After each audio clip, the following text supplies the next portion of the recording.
नमस्ते दोस्तों, एक बार फिर से ड्रामा क्वीन पूजा पर आप सभी का बहुत बहुत स्वागत है। मैं आपकी होस्ट पूजा और आज हम अनुपमा की उस कहानी को और गहराई से समझेंगे जिसके एक एक पल में इमोशन, ड्रामा और सस्पेंस भरा पड़ा है। अगर आप अनुपमा के हर ट्विस्ट और टर्न को मिस नहीं करना चाहते तो अपनी सीट की पेटी बांध लीजिए, क्योंकि आज की ये कहानी सिर्फ एक एपिसोड नहीं बल्कि भावनाओं का एक ऐसा महासागर है जिसमें आप गोते लगाने वाले हैं, ताकि आप एक भी डिटेल मिस ना करें। तो चलिए बिना किसी देरी के शुरू करते हैं अनुपमा की इस अविश्वसनीय यात्रा को। तो दोस्तों, कहानी की शुरुआत होती है उस धमाकेदार पल से जब हमारी अनुपमा आत्मविश्वास और खुशी से भरी हुई अपनी टीम डांस रानी से पूछती है, दुनिया की सबसे अच्छी टीम कौन है? अरे ये सवाल सुनकर तो हर किसी के चेहरे पर मुस्कान आ जाती है। और जब पूरी टीम जोश और ऊर्जा से लबरेज होकर एक स्वर में चिल्लाती है, डांस रानीज, तो मानो पूरे ब्रह्मांड में एक सकारात्मक ऊर्जा फैल जाती है। अनुपमा की आंखों में वो चमक, वो संतोष, वो खुशी साफ छलक रही थी। अपनी टीम के साथ वो चीयर्स करती है और उस पल में हर दर्शक को लगता है कि हाँ, ये है सच्ची जीत, ये है सच्ची खुशी। लेकिन दोस्तों, जहाँ रोशनी होती है वहाँ थोड़ी परछाई भी तो होती है ना। ये खुशी देखकर हमारी पाखी और राही, जो एक कोने में खड़ी थी, मानो उनके अंदर ज्वालामुखी फट रहा था।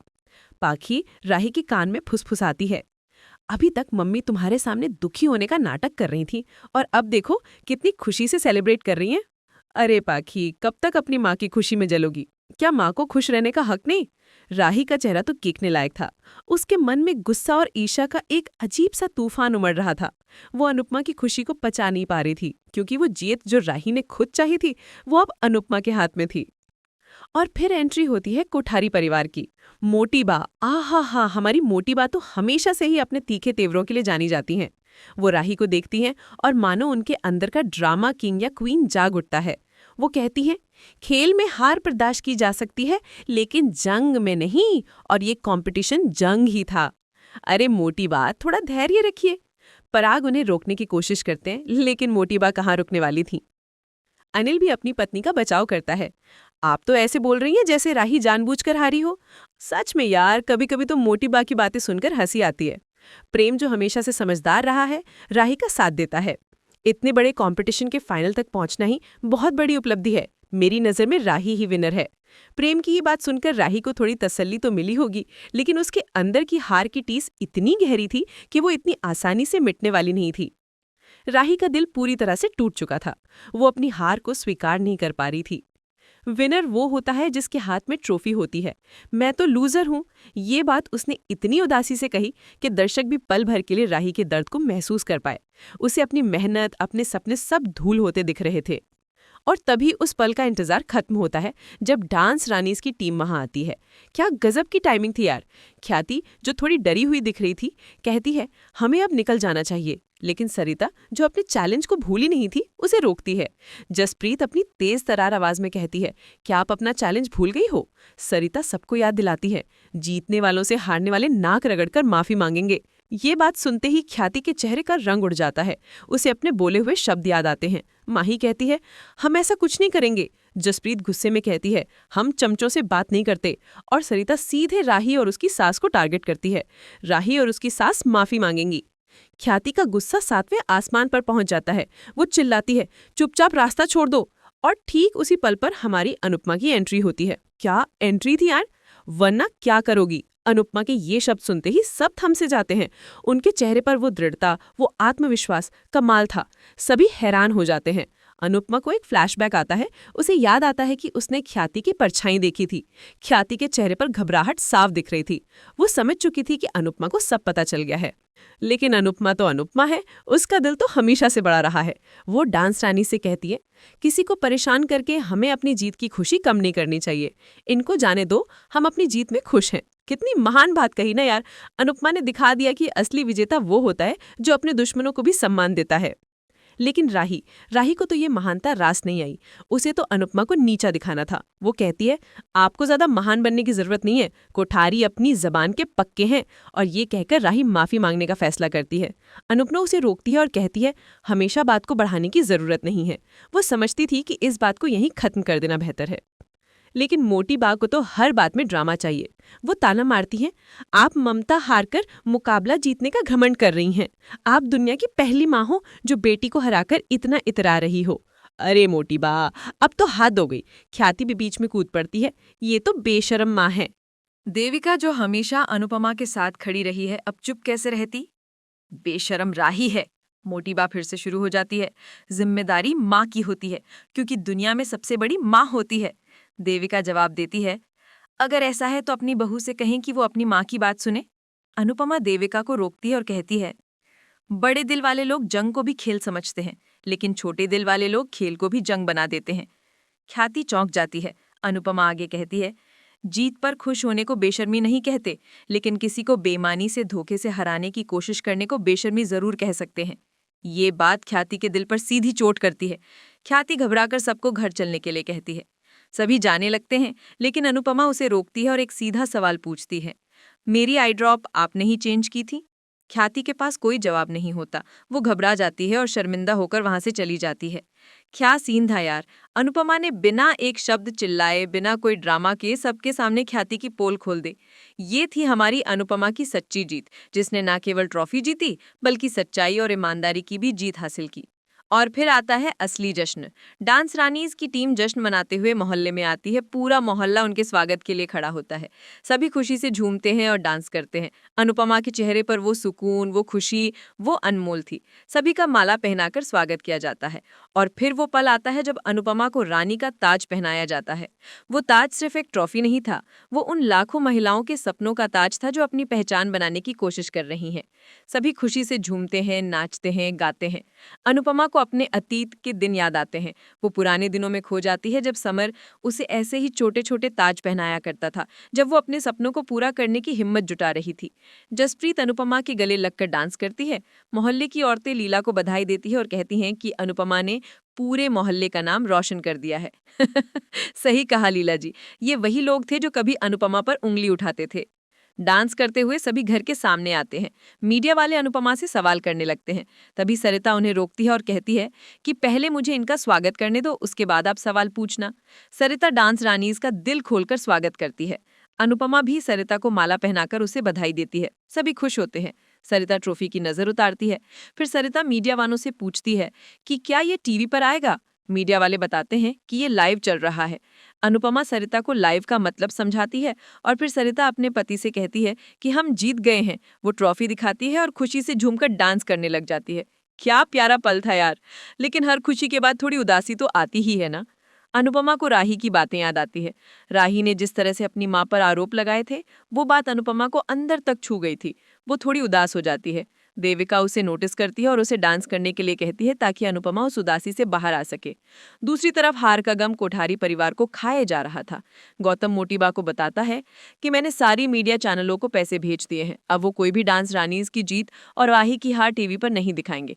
अरे यार, कितनी गिरी हुई हरकत है ये। हार गए तो हार गए, इसमें इतनी ईर्ष्या क्यों। मोटीबा कहती है कि खबर नहीं आने से कुछ नहीं होगा, हम तो हार गए हैं। गौतम कहता है कि आज के ज़माने कोई भी जीत न्यूज़ में ना आए तो वो शाम की बात रह जाती है। मैं इस जीत को सोशल मीडिया से भी हटवा दूंगा। कमाल है यार, ये लोग हार को स्वीकार ही नहीं कर पा रहे थे। और तभी पराग वहां आता है। सभी हैरान होते हैं। पराग कहता है कि अभी तो ये सिर्फ एक शाम की हार थी, लेकिन अगर आप लोगों ने ऐसा किया तो ये सारी जिंदगी की हार बन जाएगी। हार से सबक वही सीखते हैं जो हार मान लेते हैं। क्या सही बात कही पराग ने। उन्होंने अपनी समझदारी से मोटीबा और गौतम को आईना दिखा दिया। ख्याति कहती है कि हार का मतलब ये नहीं है कि सामने वाला हमें नाक रगड़ने के लिए कहे।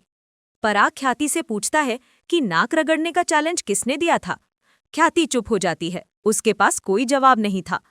इसी बीच प्रेम राही को समझाते हुए आता है, लेकिन राही तो पूरी तरह से टूट चुकी थी। वो साफ कहती है कि मैं डांस नहीं करूंगी। राही दुखी होकर पराग के गले लग जाती है। राही कहती है कि मैंने आपका सर झुका दिया, मुझे माफ कर दो। पराग का दिल पसीज जाता है। वो कहते हैं कि तुमने अपनी पूरी कोशिश की थी और पिता कोशिशों पर गर्व करते हैं।